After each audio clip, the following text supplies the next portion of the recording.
This is the fascinating story of Papias of Hierapolis in Turkey. Although he was one of the lesser-known church fathers, his work actually provides brilliant insights into how the Gospels were compiled and what Jesus and the apostles actually said. He was born in the year 60, so he was a companion or friend of Polycarp, and he lived until the year 135.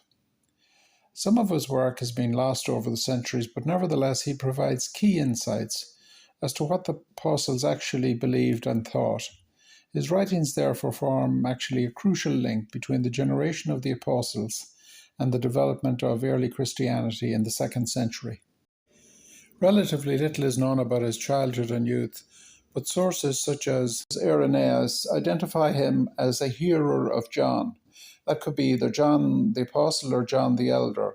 This has been debated by theologians ever since, but they all agreed that he knew Polycarp. He was a companion of Polycarp, who was another early church father who was covered in a previous video.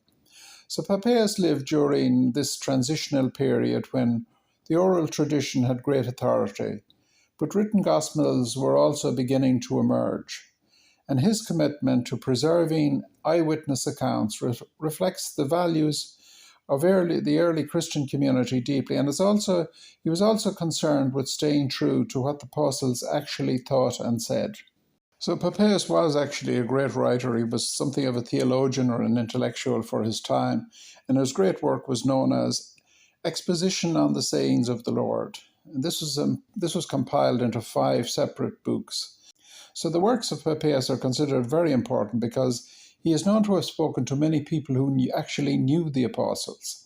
And from this he compiled a huge volume, which actually Irenaeus later confirmed to be very similar to the actual Gospels themselves. Papias was actually quite proud of his connection to those who had learned directly from Jesus. He realized very early on of the immense importance of Jesus as a historical figure and spent years trying to record his sayings. According to what we have learned from his writings, he listened very carefully to anyone who had spoken with disciples such as Peter or John or Andrew, or indeed any of the other apostles. Papias mentioned 2 specific characters in particular, a man called Aristian and another person whom he called the Elder John.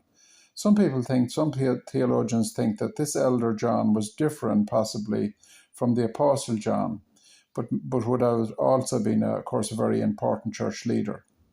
This shows that Papias saw the oral tradition, the stories that people told about Jesus, as of crucial importance, as this was a time before the Gospels had really been finalized. He believed that hearing about Jesus from people who had known him was the most accurate way to learn and record his sayings, so to leave an accurate record for future generations. Papias actually held quite strong views in relation to the return of Jesus to earth. He believed that in a teaching called Millennialism. This means he expected Jesus to return to earth for 1,000 years to rule over a physical kingdom. He believed this kingdom would bring peace, joy, and amazing miracles in nature, such as grapevines that produce huge amounts of wines and that sort of thing. This idea, however, was popular among Christians in the early years, as it reflected certain Jewish beliefs as well.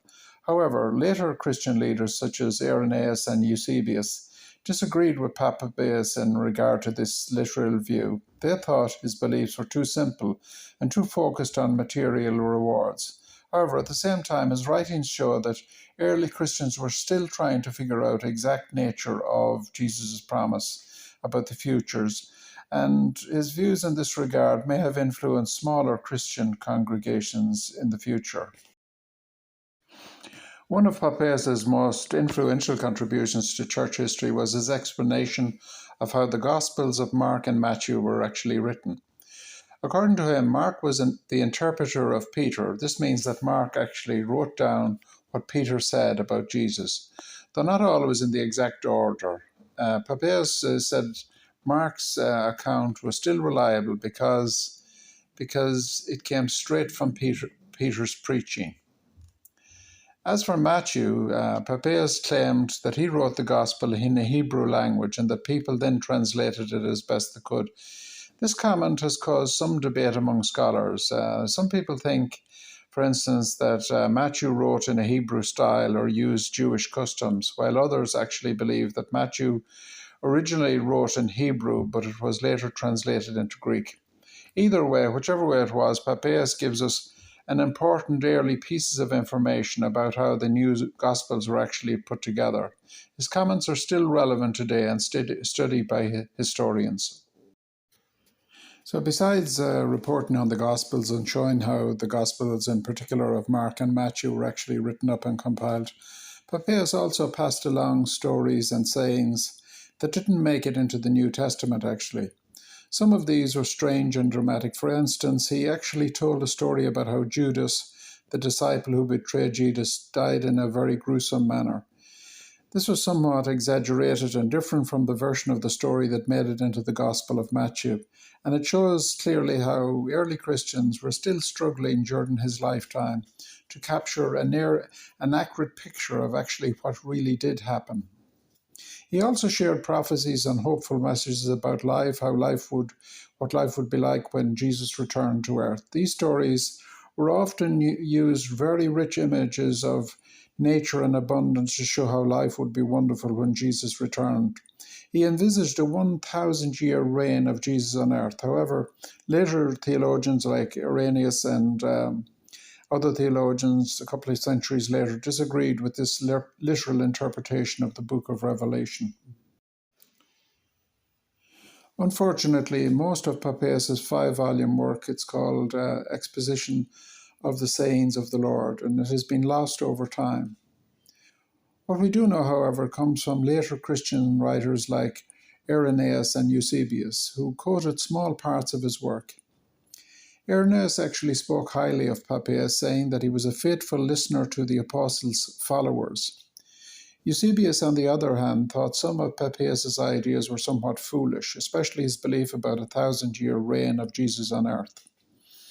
Even with these mixed views, however, Papias still remains an important figure in Christian history.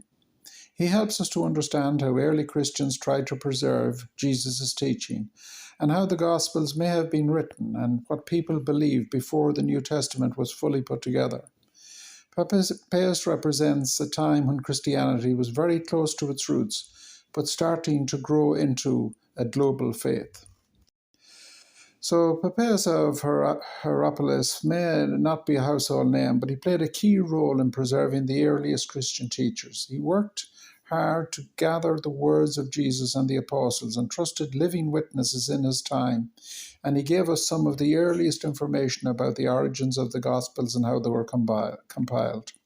His beliefs, especially in relation to the future kingdom of God, show how deeply he hoped for the promises of Jesus to come true literally.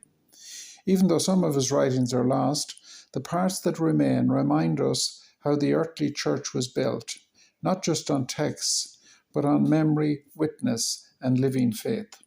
He was a contemporary of Polycarp, of course, and he was a great note-taker of the sayings of the Lord. That was what he was most remembered for. Unfortunately, much of his work actually got lost, but he is nonetheless considered to be a very significant church father because of the fact that he established the integrity and the truth of the two early Gospels, Mark and Matthew, and he wrote a lot of stuff about them, which was later written about by Irenaeus in France and Eusebius, another great historian, church historian, who confirmed much of Papias' work. Eusebius actually disagreed with him in regard to the literal interpretation he put on the actual return of Jesus for 1,000 years. And that proved to be correct afterwards.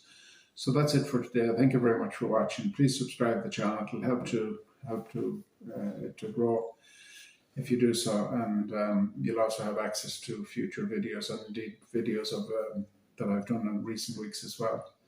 So goodbye for now.